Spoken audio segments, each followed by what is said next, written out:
Mirë, jemi rikthyer në studio në këtë pjesë të dytë. Kam kënaqësinë që të kem për të zhvilluar një bisedë siç e përmenda për mbrojtjen e bimëve, e shëndetit të bimëve, Valdete Buça, drejtoreshe politikave për mbrojtjen e bimëve në Ministrinë e Bujqësisë. Përshëndetje dhe faleminderit për kohën. Faleminderit për ftesën. Unë e përmenda pak duke qenë se 12 maj përkonte një ditë pas zgjedhjeve, kështu që vëmendja ishte gjithë e përqendruar tek zgjedhjet, rezultati dhe kjo dita që ka qenë ndërkombëtare për shëndetin e bimëve mund të ketë kaluar pa shumë vëmendje. Por megjithatë është një ditë e rëndësishme për të kthyer fokusin drejt rëndësisë dhe kujdesit që duhet të tregojmë. Pra fakti që për të mbrojtur shëndetin e bimëve për pikë së pari dhe ndërgjegjësimin e publikut mbi këtë aspekt. Apo është ndërmarrë një fushat me 26 vendet anëtare të Bashkimit Evropian, pjesë e së cilës është bërë edhe Shqipëria. Tani, fillimisht pse është e rëndësishme kjo fushat që është ndërmarrë? Në fakt 12 maj përkon me një ditë mbas zgjedhjeve, por Ministria e Bujqësisë fokusin kryesor e ka pas pikërisht në javën e shëndetit të bimëve, në 12 maj dita ndërkombëtare e shëndetit bimëve, ku dhe Shqipëria për herë të parë pjesë e fushatës së bashku me 26 shtete anëtare të Bashkimit Evropian në këtë fushat dhe me vendet e para antarësimit ku bën pjesë edhe Shqipëria, që jemi bërë pjesë e fushatës Plant Health for Life, ose në Shqip shëndeti bimëve për jetën. Pikërisht rëndësia e kësaj fushate është të ndërgjegjësohet publiku rreth rëndësisë që ka shëndeti bimëve në jetën tonë të përditshme.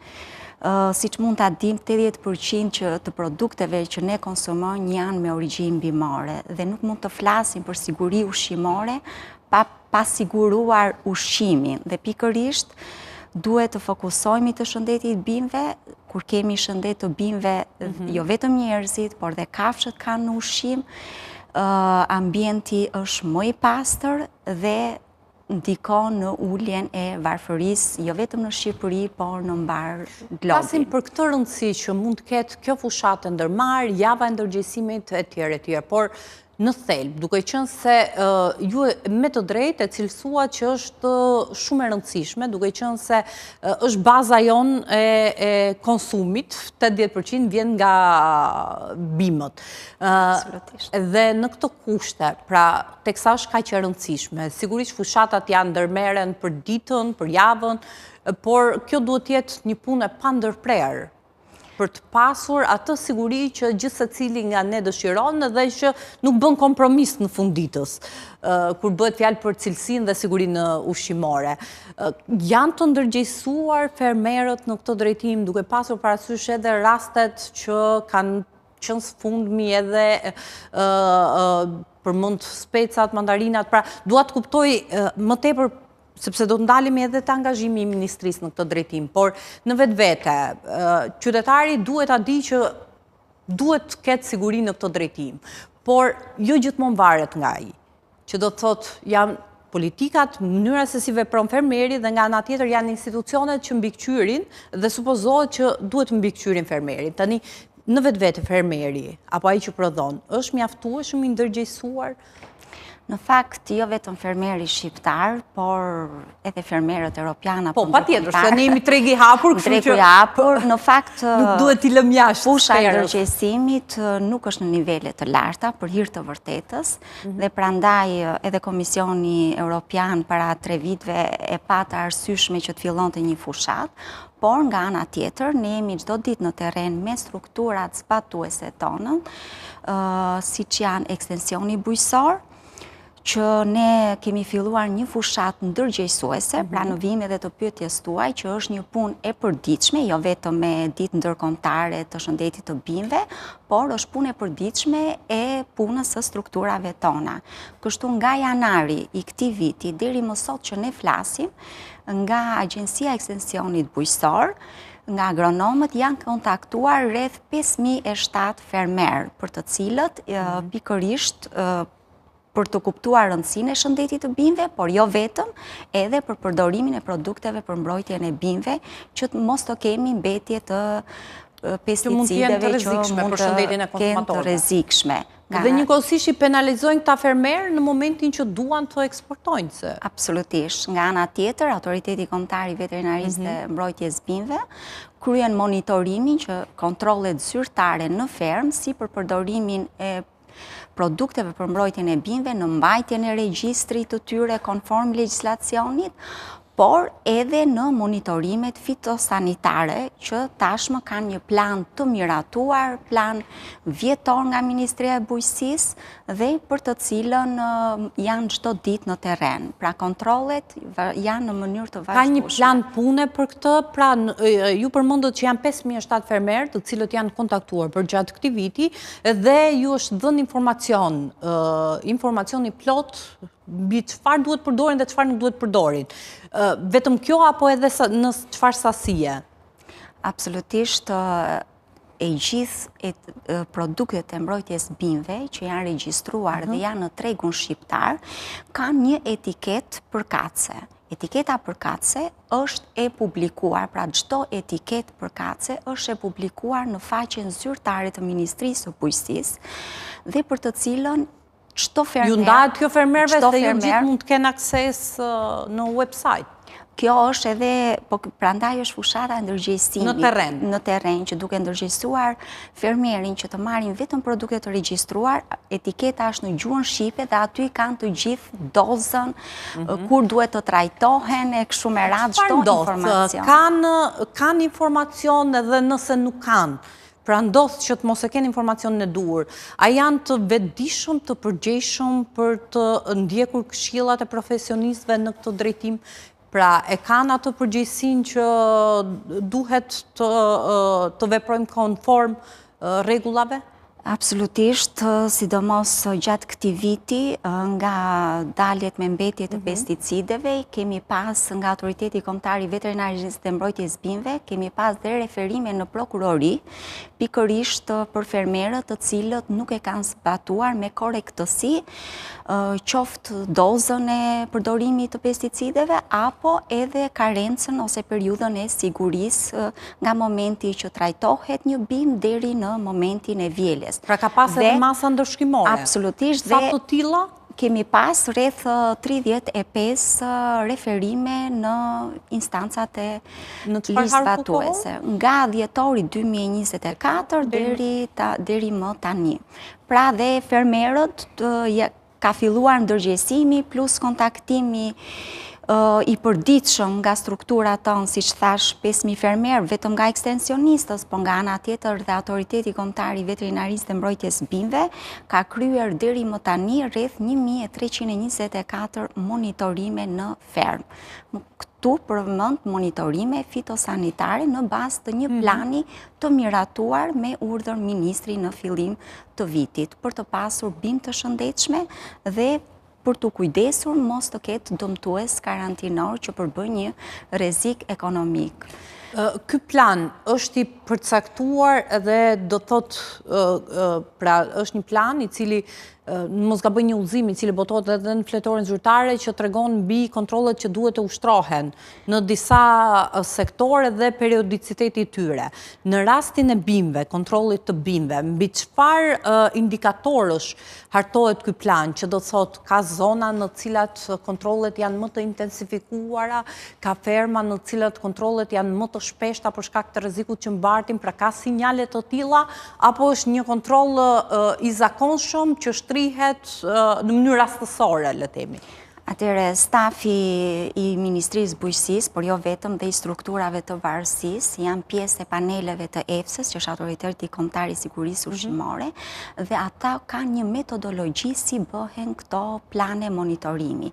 Dhe në bazë të këtyre metodologjive, ne kemi hartuar që për herë të parë duhet ta theksojmë këtë vit, kemi një plan shumë vjeçar, ashtu siç e kërkojnë edhe rregulloret e Bashkimit Evropian, kur kemi të evidentuar ku do të kryen monitorimet fitosanitare, që i kemi të shtrirë edhe në pikat e inspektimit kufitar, pra nga futen bimët dhe produktet bimore, po ashtu në pikat e grumbullimit, pra ku eksportojnë produkte bimore dhe në ferma.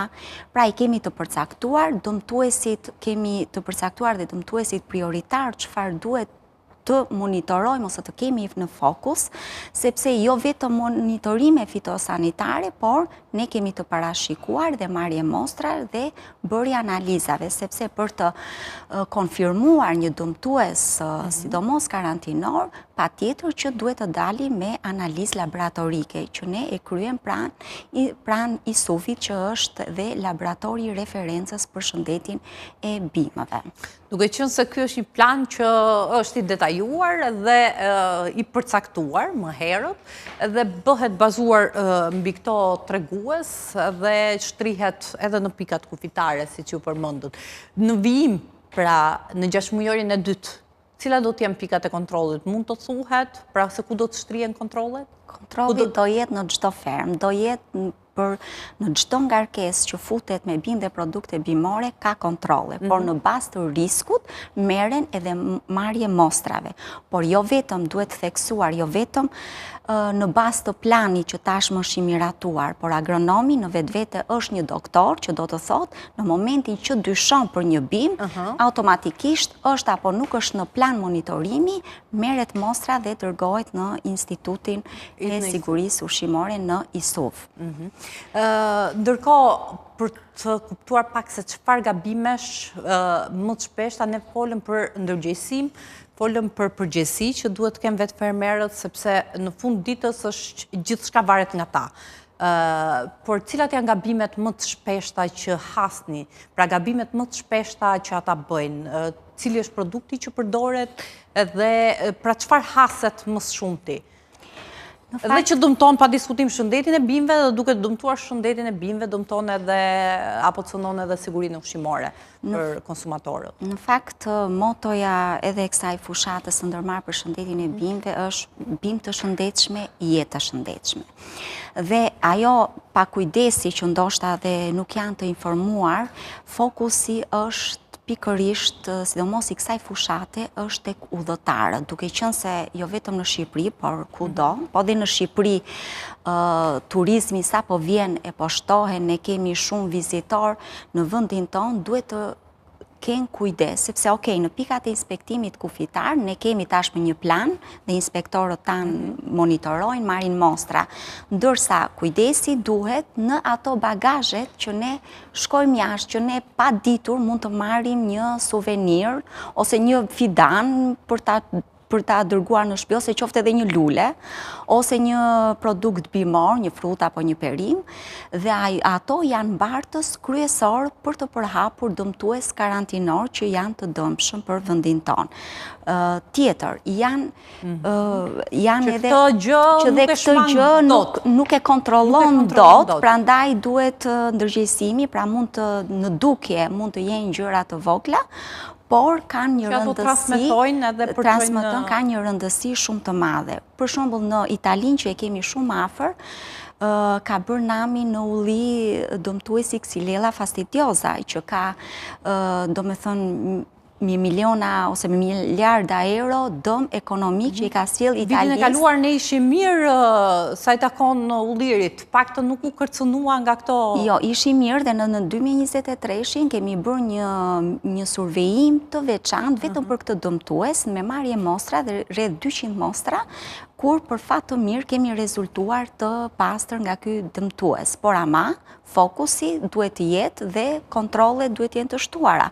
Por kontrolli në bagazhet tona ne nuk kemi si i bëjmë, prandaj dhe ndërgjegjësimi është shumë i rëndësishëm, sepse Xylella fastidiosa pikërisht nga Shtetet e Bashkuara drejt Europës u përhap, kështu që ne duke shkaktuar miliona euro dëm. Prandaj ka rëndësi shumë të veçantë, apo edhe tek ambasadorët e së ardhmës të shëndetit të bimëve që janë fëmijët, edhe mësuesit mund të bëjnë një rol shumë kyç, sepse duke rritur fëmijë të përgjegjshëm ndaj kujdesit të bimëve, kemi rritur ose kemi bërë për vendin ton ambasador të ardhshëm të shëndetit të bimëve.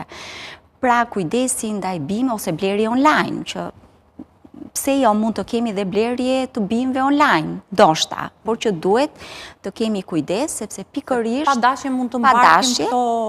Dhe prandaj është dhe certifikata fitosanitare, sepse është në legjislacion çdo bimë, çdo fidan apo çdo far që futet në Republikën e Shqipërisë që importohet, duhet të jetë i pajisur me certifikat fitosanitare, sepse vetëm kjo është dokument zyrtar që dëshmon që një bimë apo një produkt bimor është e pastër nga dëmtuesit karantimor. Për bimët e tjera në momentin që futet në territori shqiptar. Pikërisht, është është më lehtë të kujdesemi apo të parandalojmë se sa të kemi një çrrënjosje nesër. Ne flasim për shëndetin e njeriut, flasim për domosdoshmërinë e parandalimit, por edhe në rastin e bimëve, shëndetit bimëve, po ashtu thelbësore dhe me rëndësi është parandalimi.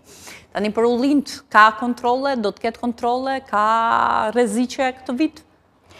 Monitorimet përfshin të gjitha kulturat. Sepse kjo ndikon pastaj te kostot, dëmton vetë ullirin, dëmton bimën, kokrën e ullirit, edhe përrjedhoj edhe vajin që prodhohet. Të gjithë kulturat bimore kanë monitorime fitosanitare, jo vetëm për ullirin. Dua të përmend këtu që në këtë plan shumë vjeçar që ne kemi miratuar, për herë të parë është futur një vrojtim specifik edhe për kulturën e patates dhe për marrje mostrash që të marrim dhe statusin free për kulturën e patates dhe pse jo për ta eksportuar në tregjet europiane. Kështu që monitorimet janë të shtuara, gjithashtu edhe në... Çfarë po kërkohet në rastin e patates? Po kërkohet që të... Patatja nga Bashkimi Evropian ka kushte specifike për të eksportuar në Bashkimin Evropian, që do të thotë Shqipëria duhet të marrë statusin free nga 5 dëmtuesit kryesor të patates. Dhe për këtë është bërë një vrojtim specifik që është parashikuar. Legjislacioni është i përafruar tërësisht që në janar të këtij viti kemi përfunduar të gjithë bazën ligjore, ashtu siç e kërkojnë dhe standardet europiane, dhe tashmë kemi kaluar në fazën e monitorimit, që më pas duhet të kemi edhe auditime nga BE-ja dhe të shpresojmë së shpejti për të marrë statusin free dhe për të pasur mundësinë që kultura e patatja jon të eksportohet dhe në tregjet europiane. Pasi në vendet e tjera eksportohet tashmë, por në Bashkimin Evropian ka rregulla strikte që ne duhet t'i plotësojmë. Dhe duhet pikërisht kjo certifikat për të deportuar në këto tregje. Absolutisht. E qartë, është kjo edhe në kuadër, pra janë pjesë e masave që janë ndërmarrë nga Ministria e Bujqësisë? Absolutisht, janë pjesë e masave të ndërmarra nga Ministria e Bujqësisë, që ka bërë një punë shumë të mirë në parafrimin e të gjithë legjislacionit. Ne kemi tashmë në proces miratimi nga Parlamenti Shqiptar dhe një të ligji shumë të rëndësishëm, që është ligji i shëndetit të bimëve, se aktualisht kemi një legjislacion, ligjin për mbrojtjen e bimëve, që përfshin 2 fushat, edhe shëndetin e bimëve dhe produktet për mbrojtjen e bimëve. Por qasja e BE-s është që çdo fush të ketë ligj specifik, pra janë do të diferencohen. Dhe do jetë plotësisht e parafruar me kërkesat e Bashkimit Evropian, që nënkupton te ky ligj i ri do kenë dhe plan kontingjense, që nënkupton çdo dëmtues karantinor do të shoqërohet nga një plan kontingjense, që nëse do kemi një përhapje apo një shpërthim të një dëmtuesi, të gjitha strukturat të kenë bazën ligjore, të kenë të gjithë infrastrukturën të trajnuar stafit për t'u përgjigjur stafit, sepse vërtet shëndeti i bimëve ka një rëndësi të jashtëzakonshme në jetën tonë të përditshme. Unë ju falenderoj atëherë, ndoshta edhe me këtë, por edhe me faktin që shpresoj t'ju kem herë të tjera në studio për të folur sërish, jo vetëm në kuadrin e ndërgjegjësimit, por edhe masave që do të ndërmerren edhe në kuadër të integrimit të Shqipërisë në BE. Faleminderit. Faleminderit edhe ju që na ndoqët, ne kemi rritur në fund të emisionit edhe për sot. Takimi i radhës është sërish nesër në orën 16:00 deri atëherë miru takofshim.